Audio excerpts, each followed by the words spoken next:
Bonjour à tous. Alors ça fait un petit moment que j'ai pas posté de vidéo, ça doit faire un mois. Donc c'est une période d'absence qui est plus courte que d'habitude. Parce que la dernière fois, je crois que ça a duré 3 ou 4 mois. Enfin bref, aujourd'hui, bah, je suis content de ces petites trouvailles. Enfin, ça fait un moment que je voulais l'acheter, mais je le trouvais trop cher. C'est la série télé Metal Hurlant Chronicles, qui est constituée de 2 saisons, et chaque saison est constituée elle-même de 6 épisodes. Alors, c'est une série de science-fiction. J'avais vu que 2 ou 3 épisodes à la télé. Je ne sais plus sur quelle chaîne c'était passé, mais c'était il y a très longtemps. En fait, c'est une série de télé française, ou plutôt c'est une coproduction française. Je sais qu'il y a une partie française dedans, mais je ne sais plus, plus avec quel pays. Je crois que c'est l'Allemagne ou le Canada, je ne sais plus. Enfin bon, il y a des acteurs français dedans, il y a des acteurs américains et tout, donc c'est sympathique. Alors, c'est inspiré de l'univers Metal Hurlant, comme c'est marqué. Donc je connais pas trop Metal Hurlant. Je sais que c'était un magazine qui faisait aussi des bandes dessinées de science-fiction, etc. Non, mais j'ai jamais eu l'occasion d'en lire. Mais ce que je connais de Metal Hurlant, en fait, ce sont les films d'animation que j'aime beaucoup d'ailleurs. Alors j'ai découvert ce premier film, Metal Hurlant, il date de 1981. Donc en fait, c'est un film qui est constitué de plusieurs petites histoires. En fait, au début du film. Le film est traversé en fait par une sorte de sphère maléfique. Fait chaque fois qu'elle traverse un monde, une planète, bah, les personnes qui vont s'en approcher, ça va influencer leur histoire. Et ça va donner quelque chose comment dire, de maléfique ou de... Sinon, ça va pas bien se passer pour eux, quoi. Donc, Metal Hurlant, c'est cette histoire. En fait, c'est cette histoire. C'est la sphère qui va traverser plusieurs mondes, qui va influencer plusieurs personnes. C'est comme ça que se constitue ce premier film, pardon, de 1981. Ouais, c'est 1981. Donc c'est de la science-fiction, c'est de la fantasy, c'est très adulte, c'est vraiment pas pour les enfants.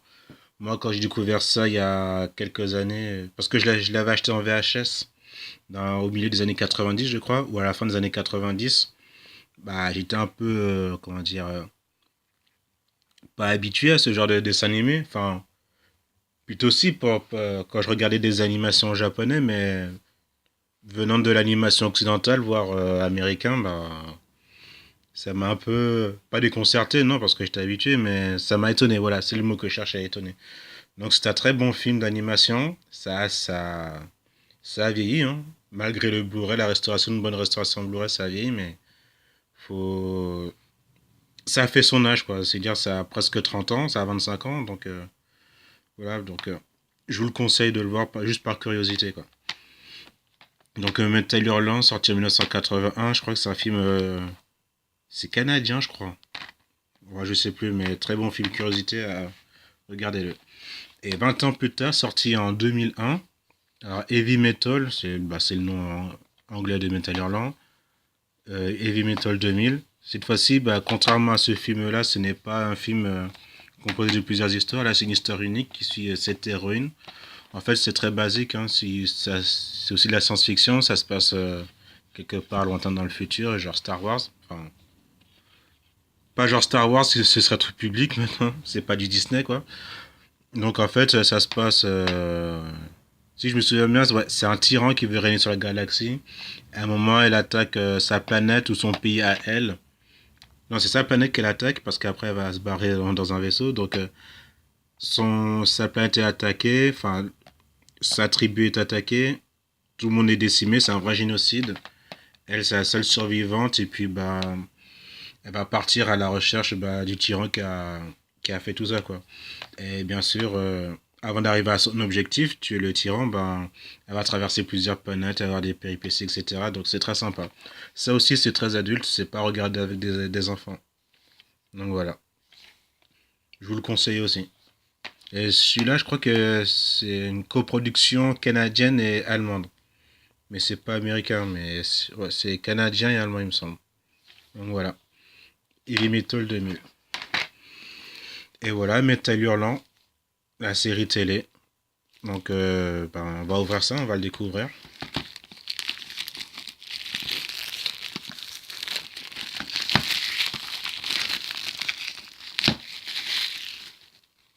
Voilà. Donc le coffret est constitué de deux coffrets pour chaque saison. Alors la couverture est assez bizarre parce que je crois que l'image ne reflète pas ce qu'il y a dans la série. Enfin, ça reflète l'ambiance, mais je crois que la fille avec l'épée, là, je crois pas qu'elle est dedans. Mais on verra. Donc voilà le tour. Belle image. Metal Hurler Chronicles. Et il y a une petite affiche, enfin une petite image avec plusieurs acteurs qui sont dans la série. En fait, la série, c'est comme le premier film d'animation. En fait, chaque épisode va correspondre à une histoire. Donc, les histoires ne vont pas se suivre. Donc, chaque épisode égale une histoire. C'est un peu comme les contes de la crypte ou la quatrième dimension. Donc, voilà. Donc, ils sont pour que des acteurs. Hein. Si lui, c'est Scott Atkins.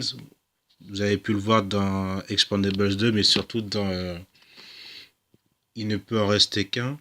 Non, ouais, il ne peut en rester qu'un, ou plutôt, comment ça s'appelle? Le truc de baston, là. Ah, j'ai un trou de mémoire.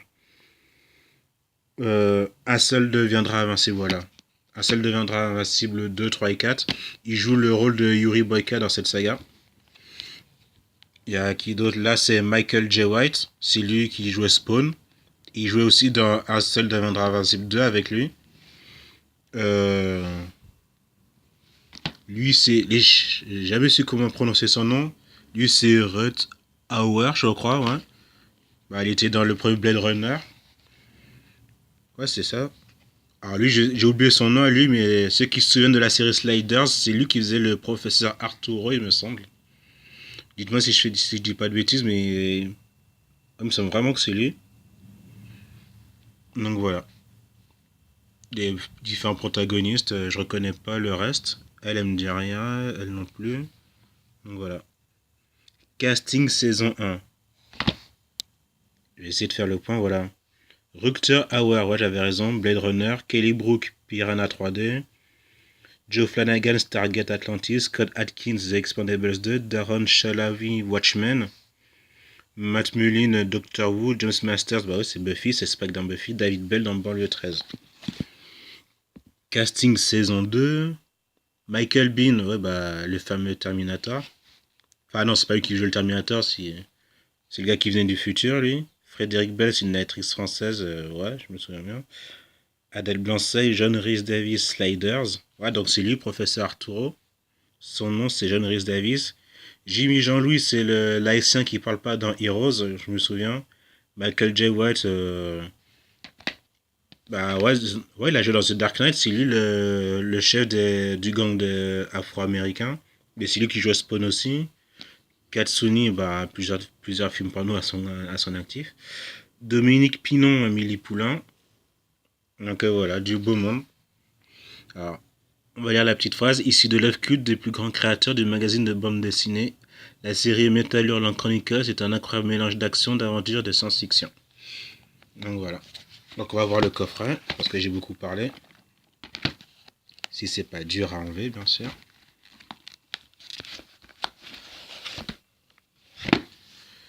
Donc voilà le coffret de la saison 1. Pas mal du tout. Bah, elle est constituée de 2 DVD. Là aussi, c'est sous cellophane. Là aussi, un autre montage.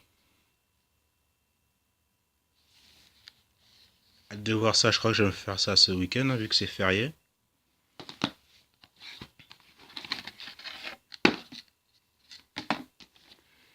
Et la saison 2. Il y a marqué Sci-Fi. L'intégrale de la saison 2. Ah, belle image derrière aussi.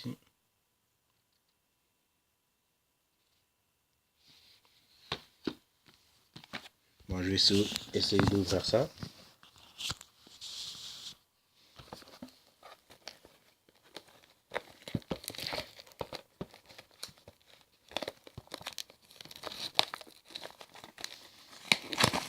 Alors pendant que j'ouvre ça, bah, je vous le dis, j'ai découvert, j'ai trouvé ça sur Amazon.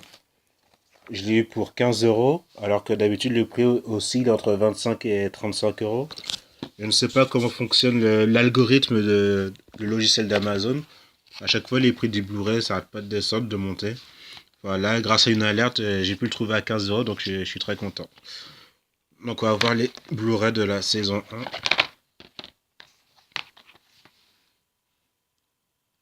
Franchement, ils ont de belles, magnifiques images, hein. Ça me rappelle un peu les dessins de Luis Royo, je sais pas si vous connaissez. Franchement, chaque affiche ou poster, j'ai envie de dire, ça pourrait faire de beaux posters. Donc voilà, bravo. Voilà l'intérieur. La petite pub. Et là, il y a un seul Blu-ray. Bah, il doit avoir. Bah. De toute façon, il n'y a que 6 épisodes par saison. Donc chaque Blu-ray doit avoir au moins 3 épisodes. Donc voilà. Ah, j'aime beaucoup cette image. Saison 1, disque 2.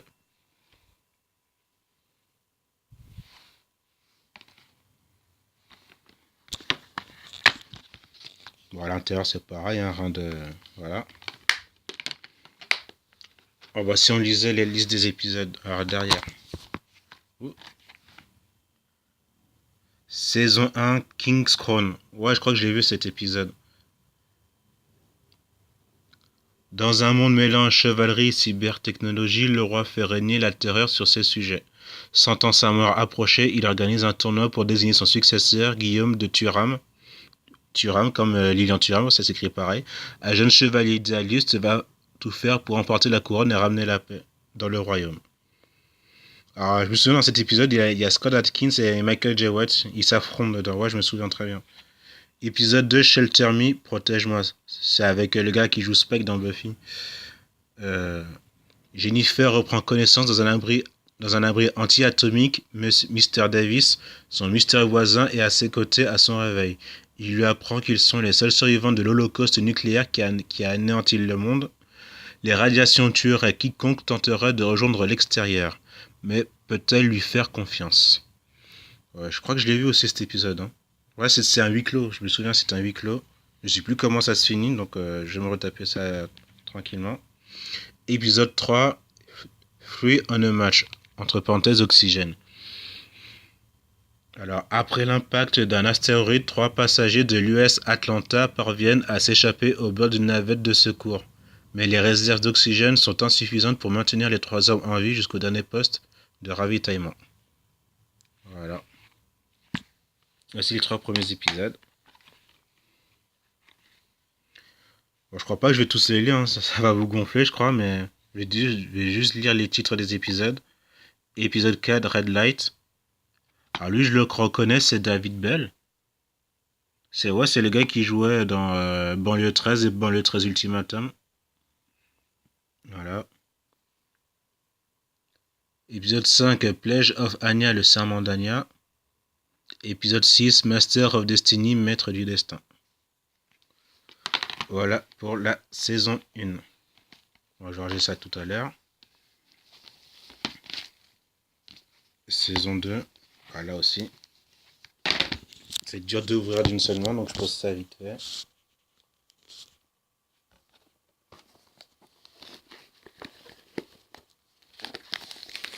Si jamais vous connaissez mes trailers là, n'hésitez pas à me l'écrire en commentaire ce que vous en pensez. Si vous avez vu la série ou les 2 films d'animation qui ont précédé. Voilà. Là aussi 2 Blu-ray.